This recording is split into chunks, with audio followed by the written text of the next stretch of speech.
Andy, what's going on? Hey, not much. Thank you, Scott. Hey, Andy. Hey, everybody. Hey, Steve. Hi, Scott. Hi, everyone. Yeah, Scott coined a good term. It is Trade of the Week Tuesday. Every other week is our new format. And yeah, so welcome, November 16th, Trade of the week. All right, as people file in here, as they know the drill, we go through a few slides here real quick, just to remind you all that Andy and I trade our own accounts. We've been longtime users of Trade Ideas and also employees of Trade Ideas, but anything we talk about here in terms of stock, charts, things we like, things we don't like, those are our opinions and should not be construed as financial advice. You got to seek out the right people for the financial advice flag. All right. We have a lot of ways to help the new subscribers get up to speed quickly. Trade Ideas is a platform that you don't necessarily master in the first 48 hours. It takes a little while to kind of really get from it what you're looking for. There's many different ways to approach it, depending upon what type of swing trader or scalp trader or day trader you might be. So we make ourselves available every day, starting with Barry's live trading room. Not only do you get some pretty good calls in there and a good group of traders pack hunting, you get Barry's support for the platform. You can always go drop by and ask Barry a question.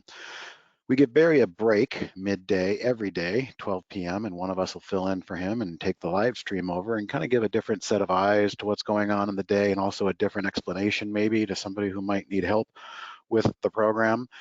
And again, I forgot to add to the slide. I'm going to write that down, add slide. We have Chris Varley doing, let me write this so I don't talk and type at the same time. We have Chris Varley doing afternoon 3:30 p.m. Eastern support sessions. Pretty much the same thing as the noon session, except now we're just giving you 2 hours a day for the people who might not be able to make the midday one.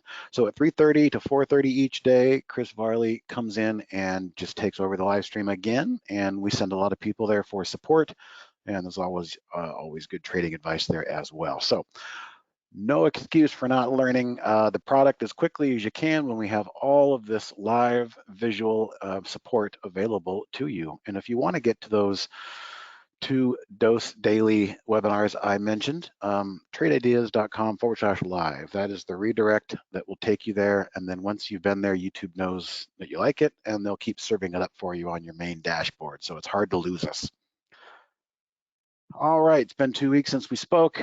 Same thing still applies. No human is better than a machine, and no machine is better than a human with a machine. So separate, we're not as strong, but together, the human and the machine work very well together, and that goes pretty much across all industries going forward in our brave new world that we are now living in.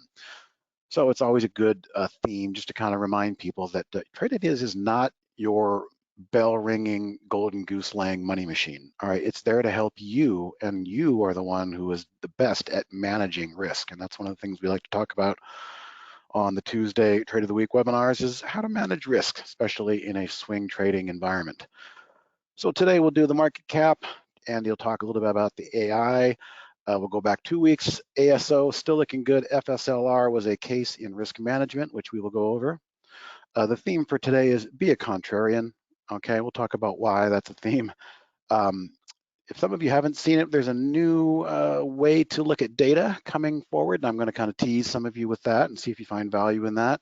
Then we'll finish off with a sector glance. I'm always able to kind of at least hopefully find a few ideas for the following day, just looking at our sector board with ETFs, maybe see exactly what might be looking strong for tomorrow, maybe 2 or 3 sectors we can find. All right, we'll come back to ASO, very much intact, no harm, no foul there. You can see my entry in B+ yesterday was pretty much right at the breakout point, but we're going to come back to that and talk about some other things. But first, market recap.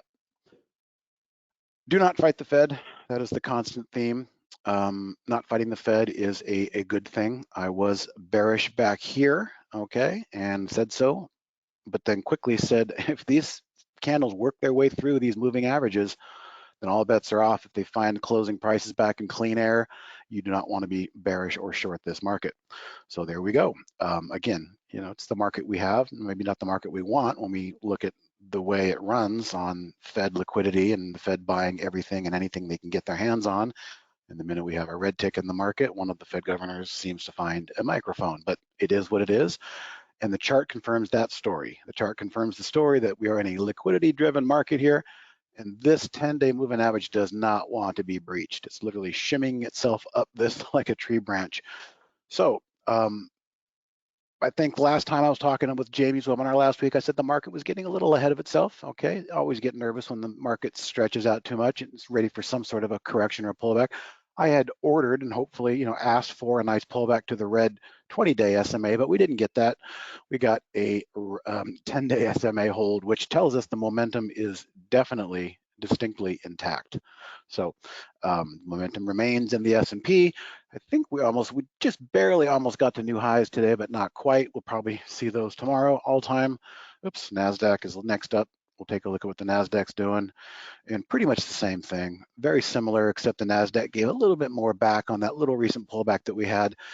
Kept itself underneath that 10 SMA, and in the last 3 days posted 3 closes above the 10 SMA. And that's what I'm always curious to look at the end of the day, is where did the price close in relation to the simple moving averages that I use, or the EMAs, if you guys even use those. Not a problem. There's more than one way to do all this. That's what works best for me. The 10, the 20, the 50, and the 200 on my daily. They're just simple moving averages, and I like to make my risk management decisions at the end of the day. One of the things, so we'll get to that, I'm sorry. Last thing on the market recap I want to talk about is the IWM. The IWM is looking a little cheeky here, like it might want to do something, okay? And I've talked a little bit about this the last few times. We have one heck of like a 10-month range, that we were working off in the IWM, which is the Russell 2000. So these are small cap stocks. So if you've been playing small caps and they've been working for you, well, the wind is at your back because of this ETF index, the IWM. What we've got right now is a very shapely looking chart there with kind of a nice breakout and kind of a nice flag really above, looking at the pattern more than the moving averages, but a nice flag after a pretty decent breakout on great volume, I might add. And lastly, I've mentioned also we're coming into the seasonality. Black Friday is right around the corner. Black Friday shortened week and then holiday shortened week, late November, December, seasonally, as long as the market's okay, seems to have always been a pretty good time to play the small caps. I don't know if it's because people are on vacation and they're drawn to small caps or whatever, but Andy, you agree with me, right? We've seen a lot of great moves in the small cap stocks over the years, seasonally in the Oh yeah. in the holiday season is what I'm looking for. So IWM really does seem kind of poised. Keep an eye on the small caps because, like I said, seasonally we're going into the period that they seem to like the most, and technically the chart is confirming the story that they have broken out of this tremendous long range. And when stocks, the longer the range, the more oomph the breakout will likely have as it comes out of a range like that. So yeah, keep an eye on the small caps. Anything you want to add to the market recap? No, not a whole lot to add when you're sitting up here at all-time highs. So you hit on it. So if you'd like, I can take it over and go through the Holly trades real quick. All righty. All right, let's just do that. And actually, a pretty good day for Holly. A couple of really 2 or 3, 4 maybe really good trades, especially when you look at the percentage. Looking at moderate profit here. And the percentage gains, you had a really nice one here in Playboy, almost 13%.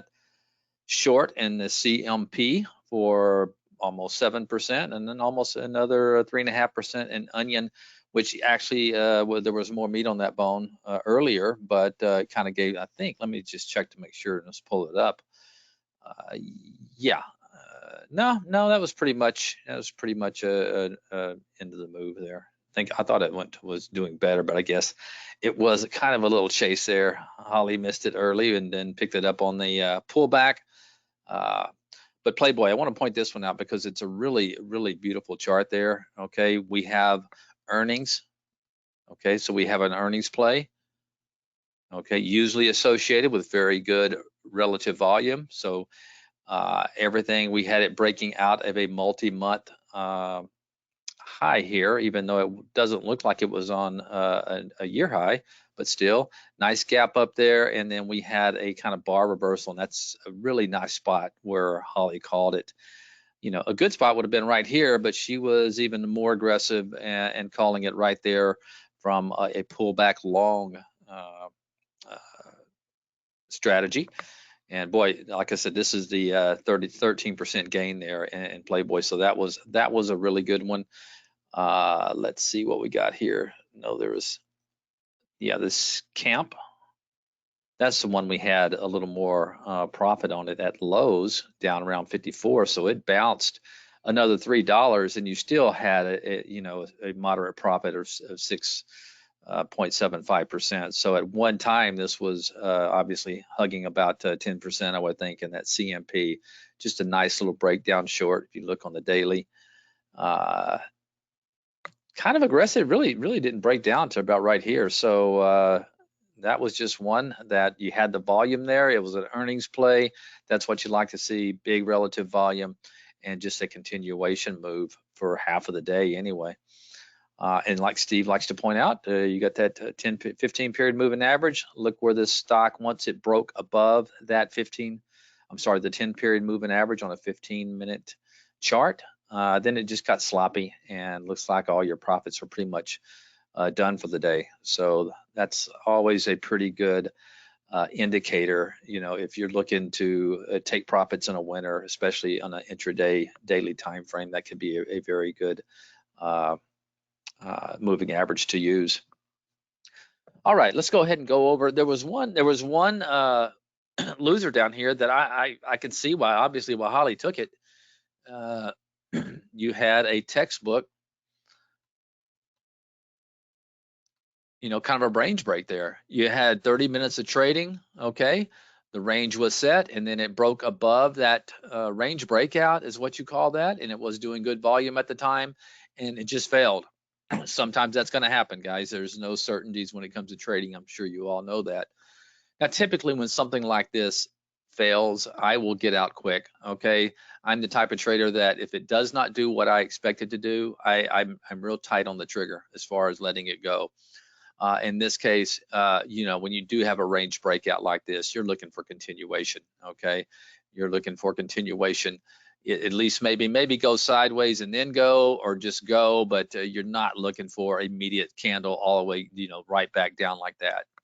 Those I typically will let go, you know, early, because, and you can see that would have been a wise decision, because it did go down and finally hit the stop. Funny, it bounced So right at the 5-day moving average on for you there. yeah. What Steve's pointing out is right here. This is the 5-day moving average, right at it.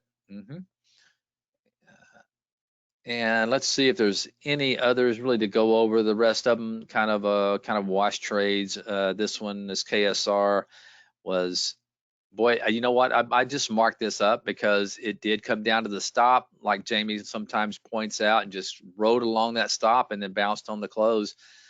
This one may be one to watch for a little follow through. You know, great relative volume today. It still finished up 38.5%.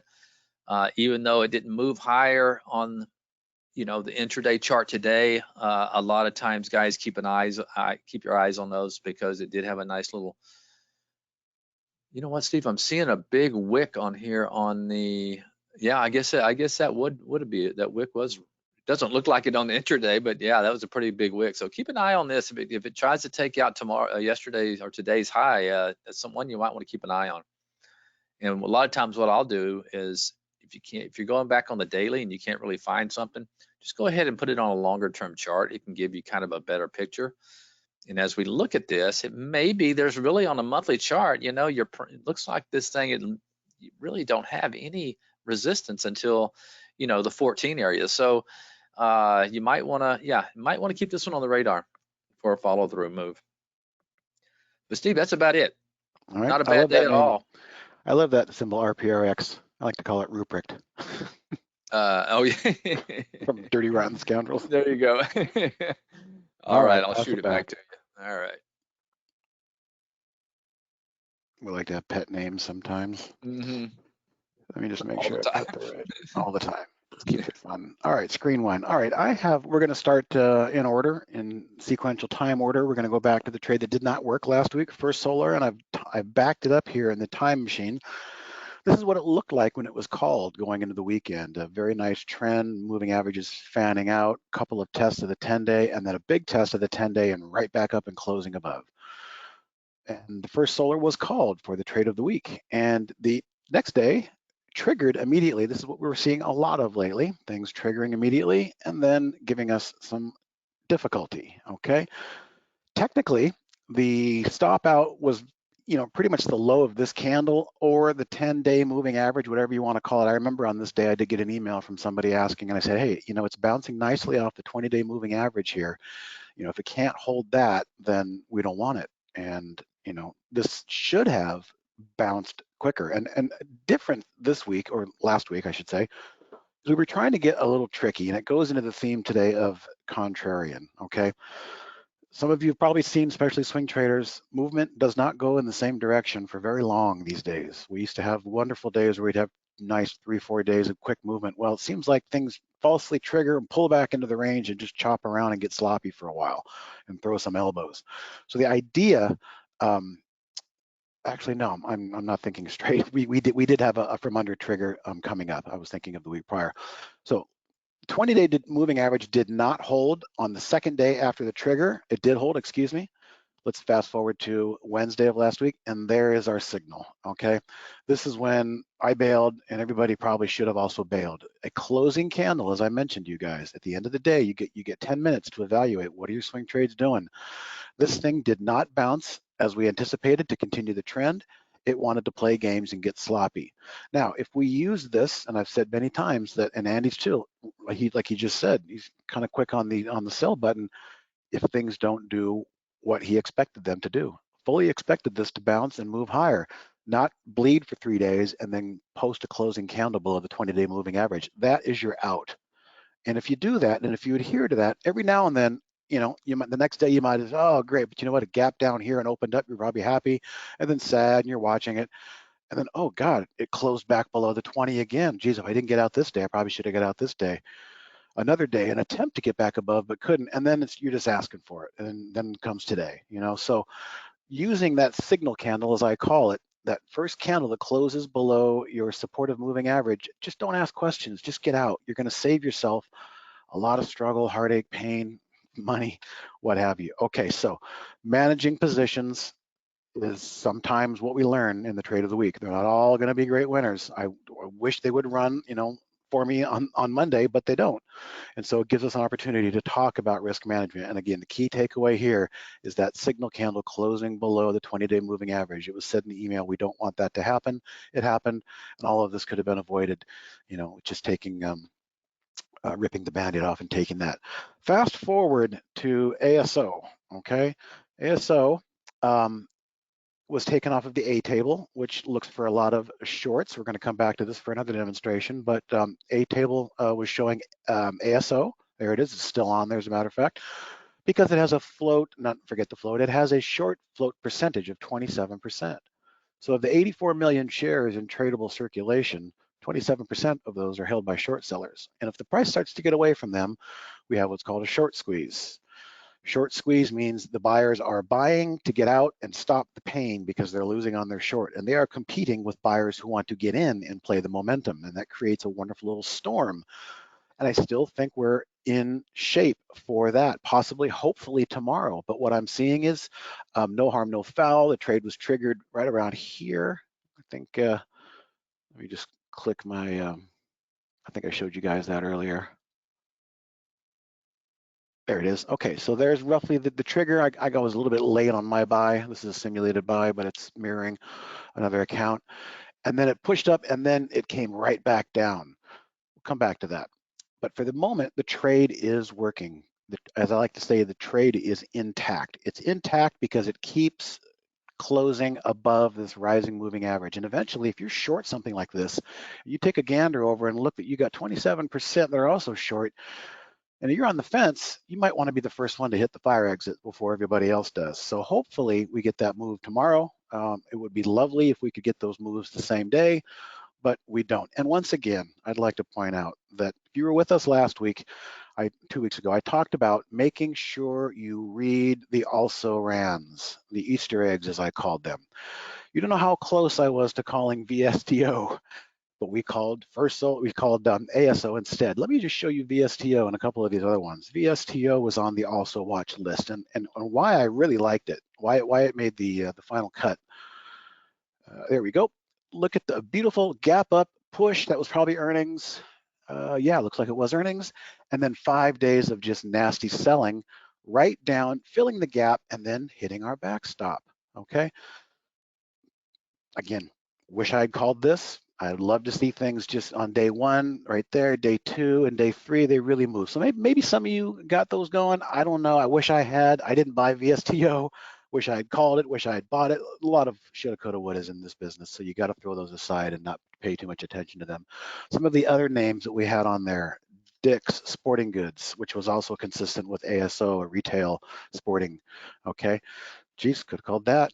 You know, if you had that on your radar and you had that on, remember 2 weeks ago, I made this Easter eggs watch list, all those things that we also have at the bottom of the email, you can drop into a high-low alert. Well, there they are. Dick's Sporting Goods was on there. Voya, I liked Voya because of the candle, the washout candle, all right? Both that VSTO and Voya seem to have had some nice washouts that we could lean on rather than trying to play momentum and continuation of trend and all that. So another nice one there in Voya as we look at it today. CVS, what's CVS looking like? Nope, didn't do too much. And as a matter of fact, if you were even in CVS yesterday, was a very close one, but if you didn't use yesterday, today, there's your signal candles rolling over and dripping and closing below that moving average. It's probably got a date down here with the 20 and that gap. And then lastly, I'll just say I was first before the AI. Playboy was also on that list. But the reason it wasn't called as a trade of the week was because earnings were there. And so we do our best to try and, red flag earnings. Didn't really have a great close on the day prior, but, if you had it on your radar and you were looking for a gap earnings play, Playboy was mentioned in the email. So once again, maybe a little bit of regret that I didn't call VSTO, but for the most part, that's why I give you guys all these also ran. So there's lithium and NCTY on there also. Lithium did not do that great, but we got to move on. All right, so what I was talking about was contrarian entries, because if you follow the herd and chase the herd, you're just going to get beaten around and kicked around and elbows. You've got to find a way to get separation. Like a good NFL receiver gets good separation from the defensive back so they can make the play. If we can't get separation from the crowd, it makes it really hard. Now on ASO, I'm going to bring Andy into this because he was the smarter one. He missed the opening move on ASO, but okay, he waited in wait down here with that 5-day moving average we were talking about. He goes, you know what? This looks like it might want to come down. I'm going to take a position down here. Am I correct, Andy? Yes, you are. Yes, okay. Yeah, I did. So, I think I bought it at 46.50 or somewhere around all right. there. So I was the chaser, and Andy was the patient one. Andy was the one who was exercising a contrarian attitude towards his entry. So his entry literally was kind of like right here on that wick yesterday. Okay. Whereas mine was up here. So being contrarian gives us, if you're right, it's very hard to buy when they're selling, and it's equally hard to sell when they're buying. But that's really what it takes sometimes. And on the flip side, when you've got a really good profit, there's nothing wrong with taking a third off or a half off at brand new highs with the volume rushing in. If you're ready to take some profits, take a little bit off the table because you've got what they want. And once again, you're being contrarian in your exit. So how can we try to be more contrarian? Well, it just so happens that we have a couple of scans that I'm going to kind of pull out of the hopper here. One of them's mine, and one of them is Andy's. We'll start, I think I've got it minimized here. Yeah, we'll start with mine, the jam down buy, and we'll save that one for a moment. Okay, so the jam down buy, I've talked about it before. Again, if we look under the hood here, all we're really doing is we're saying, show me a new low on the day, because this is a contrarian alert. But a new low on a stock composite rating of 80 or higher, that means the stock's probably in a pretty good uptrend if it has a composite rating of 80. So we've taken about 10 or 12 filters out of the picture individually and put them into a composite filter, just like you'd score a grade in college. 80 is the B plus or the B students and above. Okay, so we've got some good charts we're working with. No crap is going to come on here. Average daily volume, I like to use that. price between 5 and 300. Okay, and then here, change from the close cannot exceed negative 1%. Oh, I'm sorry, it has to be at least 1%. We have to be at least 1% down on the change from the close. So we're going down, we're making new lows on good charts, right? And then the magic comes in, the 10-day SMA, the thing that I preach every day, every week, the momentum line, fast line, whatever you want to call it, the same line the spies were snaking their way up, the same line that ASO is holding here, and Andy bought pretty close to that line as a matter of fact. But this is a scan, and this is really, guys, oh sorry, change in 20 days has to be up at least 10%. So this is my configuration for a stock that looks good, that's trending higher, but it's getting a momentary jam down, and also I use a time of day filter. I shut this scan off after 120 minutes. These are the kind of things I want to see in the early morning as the algorithms jam the price down, run the stops, and then try and reverse it like they did in ASO yesterday. The 10-day moving average, we've got a filter here that says I want to see a new low only when it's 0.1%, I'm sorry, 0.05% above and no more than 0.1% below. So that's my little window, and I'm going to see stocks making new lows. They're basically touching their 10-day moving average. And this is a contrarian type of a scan that can give you ideas in real time. This was the last one of the day. It's probably not going to work that well. Well, let's just go through the history here, because I didn't even really do that, but I did back test it for you. Okay, so not a lot of things in here today. Perfect example. I'm just going to stop on this because I can't do much better than this. You guys see that arrow on ENPH at 241.20? 241.20, there it is, right there. Okay. It's hard to be contrarian in the morning when they're pounding on a stock, but a stock that's looking good on the daily chart, coming down into its moving average, trade ideas, and that's what I was going to get to. This is the real value of trade ideas, real-time market scanning. This is not some end-of-day FinViz thing I'll watch for tomorrow. This is giving you a tap on the shoulder that says, hey, remember when you wanted to be a contrarian and learn about stocks that were hitting their moving averages on the opening drive down? Here you go, ENPH, that orange line. Worked out great. So I'm not going to go through all those. I'm going to back test it for you real quickly. And I think I've already got my back tested, set up the way I want it. I noticed when I looked back that 10 minutes after the open here on California time, and then no more than, maybe a little over an hour and 15 minutes is my close down time. So if we're going to sample that time, and the exit would be at the market open tomorrow, because I'm really shortening my time frame here, 1 or 2 or 3 days. 3 days is getting kind of long, actually. So just trying to see what we can get something to hold on all day today and maybe catch a nice open tomorrow and move through that. Risk management, risk 2% to make 6%. We're going to test 30 days, and here we go. So as soon as I unlock, I will press simulate buy, and that'll tell us what will happen in the last 30 days as the market's been doing what it's been doing, moving higher. What would happen if I went ahead and bought these brand new lows that say on the jam down buy scan? What could I expect to hold for overnight? Well, not bad at all. It's moving from lower left to upper right. It's 46% annual strategy return. Average winner and loser isn't that great, but they're still beating each other out, and the win percentage is pretty normal. Now that's one version, all right? Now I'm going to go ahead and assume that some people may want this scan, so I'm going to copy it and I'll drop it in the chat. Okay, this is called the jam down. And there's the cloud code for that. That's in the chat window. That's not in the questions window. All right, am I still locked up here? Hang on a second. Here we go. So this one is Andy's version. It's called I'll Take That, Thank You. And let's look real quick under the hood and see what's going on there. All right, again, the event is a new low. Okay, everything else is the same as I had it. Average daily, 5 to 300, stocks down 1% on the day, but what's different? Change in 20 days. Okay, well, that one's up 10% in 20 days. I think I had 10-day. And then you've got it much tighter. I don't know really on it for the life of me, Andy, what's so different about your scan than my scan, except for the maybe I think you took my scan and you decided to incorporate that composite rating. I don't have the composite rating. Okay, thank you. I will get a lot more. Thank you. There's no composite rating in Andy's. All he's got is, hey, the stock, whatever it is, has to be up 10% in the last 20 days. So that was his approach. And I and just change. noticed, Steve, I never changed. Remember before we had a 10-day? This was created back on when we only had an 8-day SMA. So I Oh, never how even funny. turned that into a 10-day. So Well, we can play we with could, that, I suppose. sure. But it's probably become more closer to mine. Let's back test this one. Okay, let's see what we get. Same thing. I noticed this one seems to work better around top of the hour, half an hour after the open, and work for 2 hours. Time to exit we've got on this one is an extra day. So this is an extra day hold in this particular back test.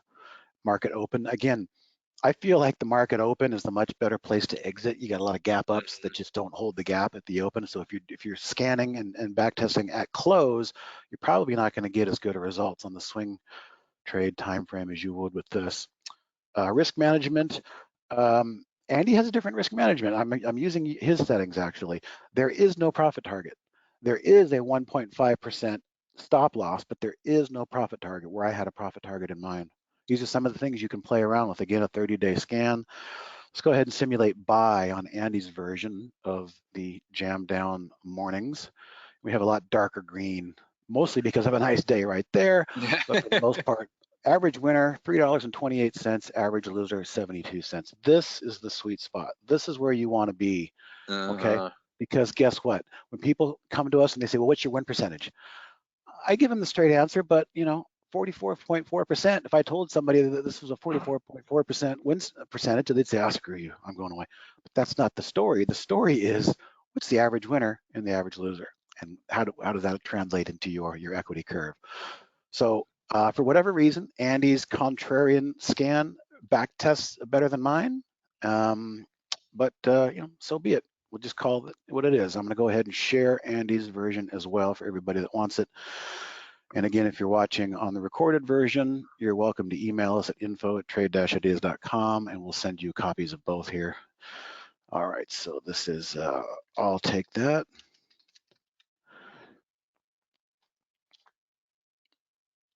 I like the way yours is a little bit different than mine. I'm not even going to play around with the 10 SMA. It'll probably be Yeah. more like mine. There you go. So just two different flavors Sure. of the same different concept. You guys, you got to be contrarian in this market. Okay, if you came into the market a year and a half ago and you enjoyed last summer, and you just find a small cap stock or an electric vehicle stock, and you buy the new high, and you find a greater fool to buy the new high from you, and you play the momentum, it was easy.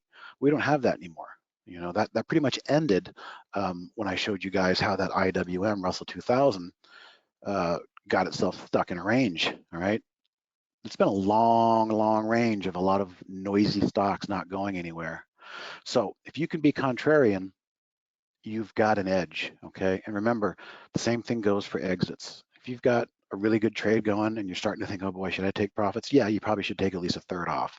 And then pat yourself on the back and say, all right, you booked that. That's a good profit. Now we can relax a little bit. Paid off some of the emotional demons that we have that want to take the profit, but don't take it all. Just take a little bit and see if you can get some more out of it. But that's being contrarian in your exits rather than using stop losses is not being contrarian. Using stop losses is hoping that you can get to the fire exit before everybody else does. So it's a much better feeling when and like I heard Sean say yesterday, and he's so right. In his career, in my career, I have never sold the exact top. You're never going to sell the perfect top. So just accept that on every trade going in, and you'll be okay. But when you can get off a couple of sells before that correction comes, it's a good feeling. And that's, again, being contrarian on the profit-taking side. All right, so we've talked about a few things today, just to rehash the signal candle and First Solar or any other stock for that matter. If you're swing trading, know your moving averages, know your levels. I like to use moving averages, and when I see a stock close below a moving average, it's usually the sign of worse to come. So don't stick around for that. And in your entries, try and be as contrarian as you can. I've got a lot of things I keep an eye on that are on my watch list, and I'm always watching them. And sometimes it's just happenstance where you pop up and you go, oh, that's a nice little pullback there. I like this area. So sometimes your best ideas don't even really come from a scan. They just come from your watch list and your understanding of how to read charts. All right. Anything I need to add on there? No, I think you got it. Okay. Let's see. Pamela had a question. I'll say Sean, the chat window is a little triangle on the main GoToWebinar. You got to pop it up and expand it open. It's like a drop-down expansion menu, and you should see it there, Sean. What's the best scan for pullback on growth stocks that are still moving up? Well, Pamela, you could probably take the 2 scans that we just dropped in the cloud in the chat window there, but maybe add what you're saying is growth. Okay, so maybe you add a filter to our mix. You add EPS, quarterly growth, right? Earnings growth. Where is that one? Let's see. Just pull First Solar up, even though it's ugly. Quarterly revenue growth. This is what you might want to add, Pamela. Quarterly revenue growth, and you want to have a positive value in there that's showing growth. And then you could incorporate that filter and layer it into what we just shared with you guys, and you got yourself, kind of a little custom Pamela scan that gives you more confidence because stocks have earnings growth behind them. That can be done. All right, and Pamela, you can also substitute any moving average you want. The 10 or the 20. Is there a return on equity filter? I can't seem to locate one. Well, whenever we have that kind of question, do you have this or do you have that? The best thing to do is to go to our search tab and type in a keyword. And I would say the keyword on that would be, well, we can try return, nothing. Equity, nothing. So the answer would be no, we don't really have anything on that equity return ROE filter. Sorry, Mark. You can always send in an email and have it be a future request for some time in the possible future. All right, so where are we here? What have I talked about? Oh, I know what I want to talk about. We're going to talk about a new feature. Okay. Now, some of you might have seen Dan and Brad maybe tease this last week, but we have a new concept we're working on, and I've got kind of an early version of it. You don't have it yet. This is a development version, but we can take a top list like the A table, all right, which I use a lot. And top lists are designed to show us what's the good stuff. I've double clicked shorts. Okay, so all the largest short float squeezes are up here. Well, what if there was another way that we could monitor like the top 5 of these candidates here and monitor them in a different way? Well, because right now, all you do is you just look over and you see, okay, it's still there, look over. But there might be things gurgling or bubbling under the surface that you don't see. So we have a new, call it a tool, call it a toy, whatever you want to call it. It's a different way of looking at data. I'm going to right click and I'm just going to show you when the version comes out for the public, any right click in a top list, go to the bottom, we've got this thing called real-time stock race. What's going on here? Okay, so what we're doing is we're saying, okay, so this is now tied to the top list, top 5. It's the top 5 symbols. And I said, well, what if I wanted to monitor these things over the course of maybe 15 minutes or 10 minutes? You can do 10-minute race, 15-minute race, but just a 10-minute period where we click start and we watch how things develop. You can make this for whatever distance time you want, it doesn't matter. But what if I wanted to monitor which of those top 5 stocks were really doing the best in relative volume? Oh, okay, so we can't do it after the market because we're aftermarket. So I went ahead like a good cooking show chef, went ahead and prepared a meal for you already. And we're gonna go back in time here a little bit. We're gonna go back midday. And these were the 5 stocks at the top of that A table: PUBM, INVA, Blink, GoEv, and FSR. By the way, FSR was on the Easter egg list, I think a week or 2 ago. There it is right there on my scan, FSR. So I hit start and I let it run about 5 minutes, 4 minutes, and I stopped it. This little toggle bar here, I was getting close to the end. I froze it and I took a screenshot. And what it told me was in that period that I was monitoring it, FSR was running away from the other top 5 in terms of relative volume, easily hands down the winner of that race in that time period that I was focused on. Well, what was FSR doing? So I grabbed a screenshot. This candle right here, that was the candle that the relative volume was starting to pick up on, all right? And that was at 22.75. FSR went out today. 23.75, and it's even higher after hours. So, maybe I kind of backed into a really good example on this one. We're still trying to figure out, the best way to use this. Andy's right, and some people are right, and they're saying this is a perfect tool to use to manage a portfolio. So instead of the stocks in a top list, there'll also be a time where we can say, these are our 5 positions for the day. We can kind of monitor them on volume, price, whatever you want. So it's a new way to kind of visualize data. Is that race car at the bottom of any chart or specific? So it's the top 5 names, Pamela, that was in, right click, start race. It's the top 5 names that were in this top list at the time that I ran the race. Steve, and so, you can't expand that to have 10 too. If you go oh, thank you, do that Andy. again. Andy knows that. Yeah, okay. So all of this is going to be configurable, but I'm just trying to introduce you guys today to a different way to maybe interpret data visually. Exactly, yeah, John, we can do top 10. So that can be that can be amended. So it's specifically off of any top list. And what happens is when you run, when you bring it up, it loads, obviously the top 5 or top 10, we're going to adjust that symbols. And then in this drop-down menu here is essentially every column that I have enabled. So all the columns you see there in that top list have dropped into here. So now, rather than me trying to monitor or double click all these columns and see which one's moving, it's just a simple visual aid to see which one is moving the best. And in my mind, this is really the first time I tried it out was today. Relative volume, I think, is something that can be monitored in that type of capacity.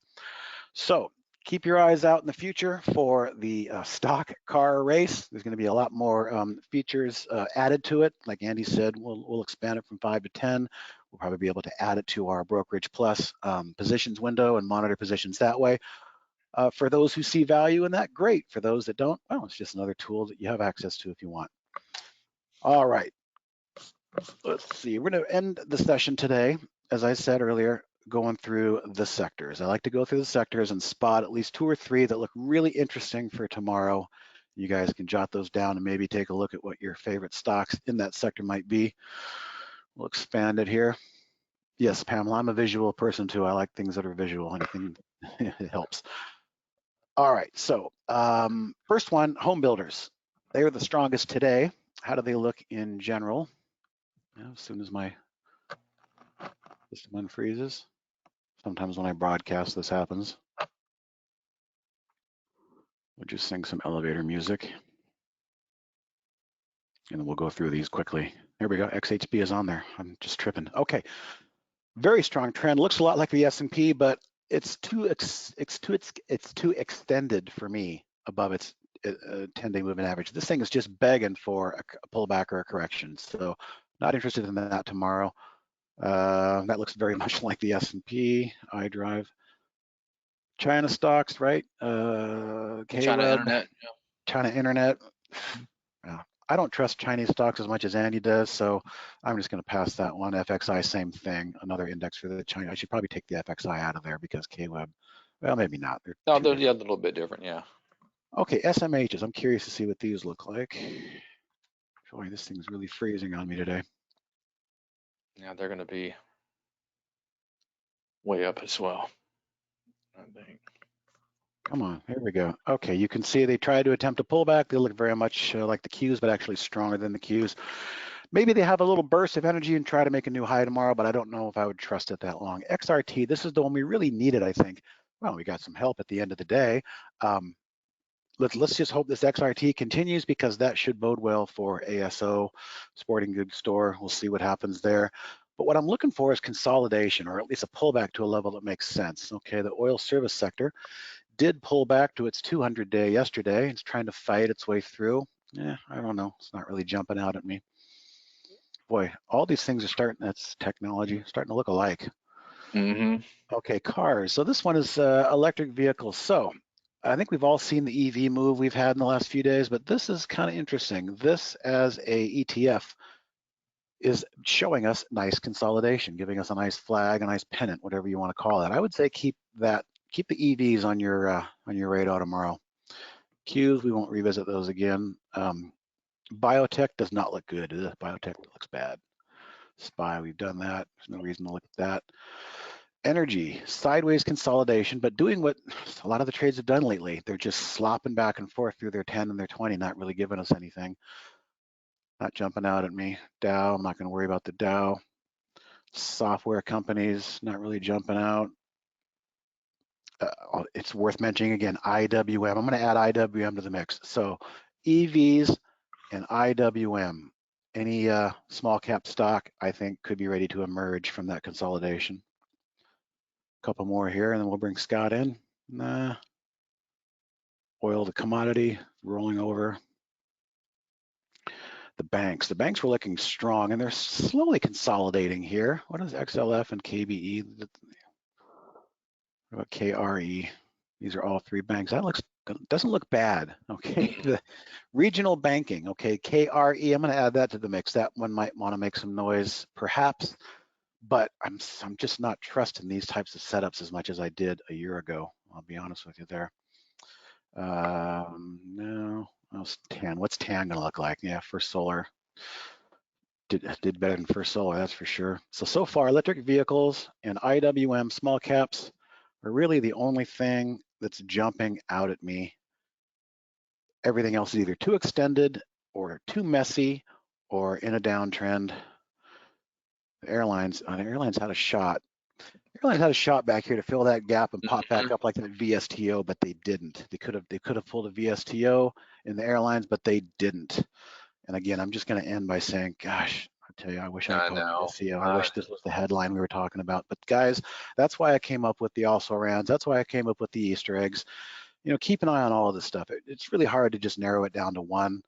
And the trading gods have been a little nasty to me lately on those. So that's why I include all of them. It's very hard to pick one out of a bunch, you know. That's why you have a lot of those gurus out there that throw 20 stocks and then they pound their chest on the one or two that go. Well, I'm throwing a couple stocks out there, but I'm not asking for your money. So no, exactly. Yeah, I know. All right, Scott, that's all I've got today. All talked out. If you want to come in and give them any walkout notices. Yeah, let's pull up the slides and let them know what to do. A couple items to hit up on the way out is make sure you've grabbed that Strategy Indicators ebook. It's one of our recent releases. It's written by our Director of Software Development, Dave Mabe, who also is the creator of Holly and our backtesting module, the Odds Maker, and other items you can find in our software. So do check that out. It's free, tradeideas.com/strategy. And we got a code for you. If you decide you want to start up a new subscription today or upgrade from standard to premium, just grab that code. It's Holly Rocks. It saves 15% off your first installment of any subscription or upgrade. And do be sure to check out our support. If you have any questions, just email us info@tradeIdeas.com. You can also find Steve on Twitter at TISTG. And we also, of course, are at Trade Ideas, and there's some other handles out there you'll find if you follow those. Trade Ideas Pro is our Facebook handle, so check that out as well. Thanks, everyone. The recording will be up later on tonight or tomorrow, so stay tuned for an email update from GoToWebinar tomorrow with a copy of that link to where you can find it. Thanks, Steve. Thanks, Andy. Everyone have a good one. All right, see you next time.